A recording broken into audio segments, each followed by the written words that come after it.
নফল নামাজ পড়ে লাভ নাই, নফল ওমরা হজ করে লাভ নাই, লম্বা দাড়ি রেখে লাভ নাই, লম্বা জুব্বা লাগায় লাভ নাই, মসজিদে বসে আছেন সবার পরে বাইর হন, আল্লাহর কসম 2 পয়সা কোনো লাভ নাই। কি বলেন? আপনাদের এলেম কি বলে? লাভ আছে কোনো? যদি মানুষ আইল ঠেলে, আরেকজনের আইল ঠেলে সরকারি রাস্তা দখল করে আপনি যদি কপালে সিল মারে ফেলেন, কোনো লাভ আছে? কোনো ফায়দা আছে? এটাকে ওইটাকে রিকভার করবে? এই কথাগুলো মিম্বার থেকে উচ্চারিত হতে হবে। আমরা সমাজের মানুষের দুর্বল পয়েন্টগুলোকে টাচ করতে হবে, সেই জায়গাগুলোতে সংশোধন আনতে হবে।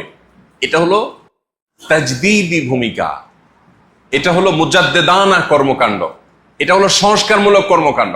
আর যদি গতানুগতিক চলছে গাড়ি যাত্রা বাড়ি, আপনি গতানুগতিক কিছু মুখস্থ গুলি দিয়া টাইম পাস করে দেন, তাও মসজিদের টাইম পাস হবে, মাসের বেতন আপনি পেয়ে যাবেন, কিন্তু সমাজ সংস্কারক হতে পারবেন না।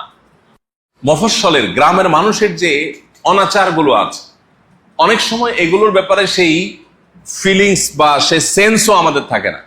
অনাচার যে করি নিজেরা জানিও না। এগুলো মসজিদের মিম্বর থেকে খুব বলিষ্ঠভাবে উচ্চারিত হওয়া দরকার, খুব জোরালোভাবে এগুলোর বিরুদ্ধে কথা হওয়া দরকার। যে অনাচারগুলো গ্রামের মানুষ করে, গ্রামের মসজিদে সেগুলো নিয়ে আলাপ হওয়া দরকার। আমার আলোচনার টপিক যেন না হয় এমন যে আমি যেটা দিয়ে পশ টাইপের টপিক, শৌখিন টাইপের টপিক, আমি একেবারে বিশ্ব রাজনীতি নিয়ে কথা বললাম। করেন আপনি, সমস্যা নেই, কিন্তু আপনার অডিয়েন্স, আপনার মুসল্লিরা মসজিদের এই মানুষগুলো যে সমস্ত গুনাহে লিপ্ত, যে সমস্ত অনাচারে লিপ্ত, সেগুলো নিয়ে কথা বলে। গ্রামের একটা কমন গুনাহ, জনপ্রিয় গুনাহ বলতে পারি, খুবই পপুলার একটা গুনাহের কাজ হলো আইল ঠেলাঠেলি করা। আছে না নাই? আইল ঠেলাঠেলি করা।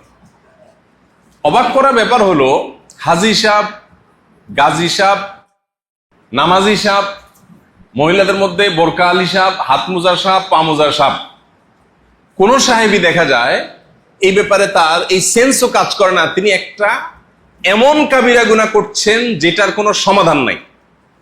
যদি এই কবিরা গুনাহ রেখে দুনিয়া থেকে যান, তার সমাধান আপাত দৃষ্টিতে নেই। আইল ঠেলতে ঠেলতে ঠেলতে ঠেলতে একেবারে আরেকজনের জমি 2 হাত দখল করে ফেলছেন। আছে না নাই? বা পুকুরের পাড়ে যদি ঘর হয়, জমি থাকে, তাহলে তার কোনো কথাই নেই। পাড় কদ্দুর বাঁধানো যায়, কদ্দুর দখল করা যায়। আছে না নাই? আচ্ছা, এই মানুষটাকে যদি 1 গ্লাস মদ ঢাইলা দেন, যে ভাই মদটা খান, খাবে? খাবে? 1 কেজি শুকুরের গোশত কিনে সুন্দর করে রান্না করে একেবারে আয়না দেন সামনে, খাবে? খাবে না।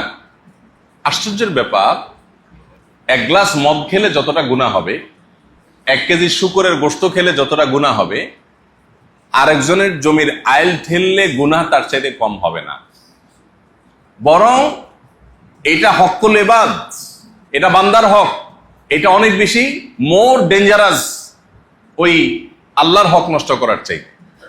মুসনাদ আহমদের এক হাদিসে নবী করিম সাল্লাল্লাহু আলাইহি ওয়াসাল্লাম বলেছেন, আদ-দাওয়াবিনু ইয়াউমাল কিয়ামাতি ইনদাল্লাহি সালাসা, কিয়ামতের ময়দানে আল্লাহর কাছে বান্দার যে মামলাগুলো তোলা হবে সেগুলো 3 প্রকারের।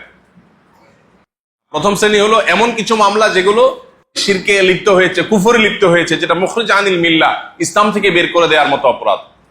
তো নবীজি সাল্লাল্লাহু আলাইহি ওয়াসাল্লাম বলেছেন, এগুলো বিনা হিসাবে জাহান্নাম, এগুলোর কোনো শুনানি হবে না। আর দ্বিতীয় যে মামলা আছে সেগুলো হলো আল্লাহবাদী মামলা, মানে আল্লাহর হক নষ্ট করছেন সেরকম অপরাধ। নামাজ পড়েন নাই, শুকরের গোশত খাইছে, মদ পান করছে, এমন কোন কাজ করছে যেটাতে আল্লাহর হক নষ্ট হয়, সেখানে বান্দার কোনো অধিকার সংশ্লিষ্ট না। এই মামলাগুলো সম্পর্কে নবী করিম সাল্লাল্লাহু আলাইহি সাল্লামের বক্তব্য হলো যে আল্লাহ চাইলে এগুলো মাফ করে দিতে পারেন, আবার চাইলে আল্লাহ শাস্তিও দিতে পারেন। কিন্তু তৃতীয় যে ধরনের মামলা আছে সেগুলো হলো বান্দার হক সংশ্লিষ্ট মামলা। যেমন আপনি আরেকজনের জমির আইল ঠেলেছেন, পুকুর পাড়ে ঘর আছে, সেই সুযোগে বাঁধাই করে আপনি মাশাআল্লাহ করে একেবারে বাঁশ টাস দিয়ে সুন্দর করে সেখানে মাটি ফেলায় গাছ টাছ লাগিয়ে দিচ্ছেন, কেউ বোঝার উপায় নেই, এত সুন্দর করে পাড় দখল করে ফেলাইছে। রাস্তার লগে জমি, এখন জায়গাকে শেপ করার নাম দিয়া কোদাল দিয়া কোপায় কোপায় কোপায় দখল করে ফেলছেন। আমি এই বশিকপুরে অনেক রাস্তা দিয়া ঢুকতে যায়, দেখি কিরে, আমি এই গ্রামের সন্তান, ছোটবেলায় বড় হয়েছি, এই রাস্তা দিয়ে বহু ঢুকছি, রাস্তাটাতে এত ছোট আছিল না, এখন ছোট হয়ে গেল, ব্যাপারটা কি? আবার এমনও হয়েছে যে গাড়ি নিয়ে ঢুকছি 2-4 বছর আগে, তখন গাড়ি হনহনায় ঢুকে গেছে, এখন দেখি গাড়ি ঢুকতে চায় না, তাহলে রাস্তা ছোট হয়ে গেল কেন? তখন ভালো করে মনোযোগ দিয়ে তাকালে দেখি যে মাশাআল্লাহ ওইটা সাইড থেকে শেপ করতে করতে করতে রাস্তার 1 হাত দখল হয়ে গেছে। যেই সন্তানের জন্য আমি এগুলো করে যাচ্ছি, এরা কেউ দায় নিবে কিয়ামতের দিন? বলবে আল্লাহ আমার বাপ তো আমাদের জন্যই চাইল ছিল, তো আব্বারে ছেড়ে দেন, আমাদেরকে ধরেন, বলবে কেউ? বরং উল্টাটা হবে। আল্লাহ বলেছেন ইয়াউমা ইয়াফিরুল মারউ মিন আখিহি ওয়া উম্মিহি ওয়া আবি। সন্তানরা পলায়ন করবে সেদিন মাকে দেখে, বাবাকে দেখে, ভাইকে দেখে, যে না জানি কিছু চায়া বসে, ইয়া নফসি হবে। সম্মানিত উলামা ইকরাম, আমাদের কর্তব্য মানুষকে এই সমস্ত অনাচারের ব্যাপারে সতর্ক করা, সাবধান করা। এই সমাজের মানুষের দিকে তাকালে আমাদের নিঃশ্বাস, বড় বড় নিঃশ্বাস আসে, যে মানুষ দিন দিন বস্তুবাদী হয়ে উঠছে, মানুষ দিন দিন স্বার্থপর হয়ে উঠছে। কিছু অনাচার আমাদের সমাজকে গ্রাস করে ফেলেছে। আমরা ছোটবেলায়ও দেখেছি, এই যে দোকানে দোকানে, বাজারে বাজারে যে টেলিভিশন দেখার জন্য মানুষ ভিড় করতো, হুমড়ি খেয়ে পড়তো, এবং বিভিন্ন রকমের ফিল্ম, আপনার তখনকার আমলের আলিফ লায়লা, এটা সেটা, টিপু সুলতান, এসব দেখতো মানুষ। আমাদের শৈশবের কথা মনে আছে। এগুলাও দেখে টেকে মানুষ সর্বোচ্চ 9টা-10টার মধ্যে শুয়ে পড়তো। কিন্তু এখন এই বশিরপুর গ্রামের যতগুলো বাড়ি আছে, কোন বাড়িতে মানুষ রাত 9টা-10টা ঘুমায় বলেন? এখানে যে কজন আছেন, কজন 9টা-10টা ঘুমান? 11টা 12টা, এটা কোনো ব্যাপার না। আর ফজরের পরে ঘুম, এটা তো আমরা জীবনে কোনোদিন ছোটবেলায় চিন্তাও করিনি। মা চাচিরা ফজরের পরে ঘর দুয়ার ঝাড়ু দেওয়া শুরু হয়ে গেছে, উঠান ঝাড়ু দেওয়া শুরু হয়ে গেছে, আর পুরুষরা কাজে কামে চলে গেছে, পোলাপান পড়ালেখা চলে গেছে, মক্তবে মাদ্রাসা স্কুলে চলে গেছে। আমরা এখানে ওলামা ইকরাম আছি, আমরা নিজেরা কতটা আমল করি আমি জানি না।